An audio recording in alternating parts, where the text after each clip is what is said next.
Section number 27 ये दो case में एप्लीकेबल होगा। पहला, हमने प्रोस्पेक्टस में जो कॉन्टैक्ट बताया था उसकी टर्म्स में कोई चेंजेस करने वाले हैं, और सेकंड नंबर, हमने प्रोस्पेक्टस से जो ऑब्जेक्ट बताया था हम उस ऑब्जेक्ट के अलावा किसी दूसरे पर्पस के लिए हम पैसों को यूज़ करना चाहते हैं, तो उस केस में। अब यहाँ पे टोटल 4 पॉइंट को ध्यान रखना है। सबसे पहले, अगर आप ये काम करना चाहते हैं तो जनरल मीटिंग बुला के आपको एसआर पास करना पड़ेगा, और ये जो एसआर होगा वो पोस्टल बैलेट के द्वारा पास किया जाएगा। सेकंड नंबर है, वो जो एसआर की जो नोटिस है उस नोटिस को 2 न्यूज़पेपर में आपको पब्लिकेशन देना पड़ेगा। 2 न्यूज़पेपर आपको मालूम है, पहला हो गया इंग्लिश और दूसरा हो गया वर्नाकुलर लैंग्वेज, और उसमें आपको रीज़न बताना पड़ेगा कि हम अपने ऑब्जेक्ट को या कॉन्टेक्ट को हम क्यों चेंज करना चाहते हैं।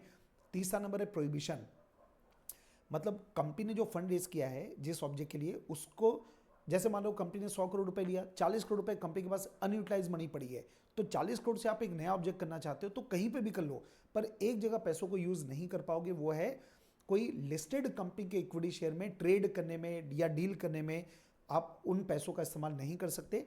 और चौथा नंबर पॉइंट है एग्जिट ऑफर, मतलब जो डिसेंटिंग शेयरहोल्डर है जिन्होंने एसआर के फेवर में नहीं दिया था वोट, तो उनके शेयर्स को खरीद लिया जाएगा। ऑफर एग्जिट ऑफर देना पड़ेगा। ये ऑफर कौन देंगे? कंपनी के प्रोमोटर और controlling shareholder as per SEBI regulation, तो उनके शेयर को खरीद लिया जाएगा।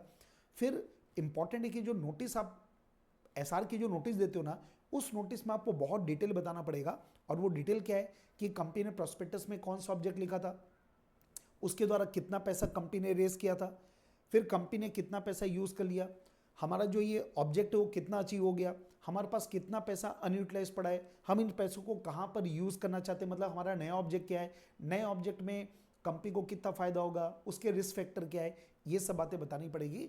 और साथ में जो नोटिस है उस नोटिस को कंपनी की वेबसाइट में भी आपको पब्लिश करना पड़ेगा।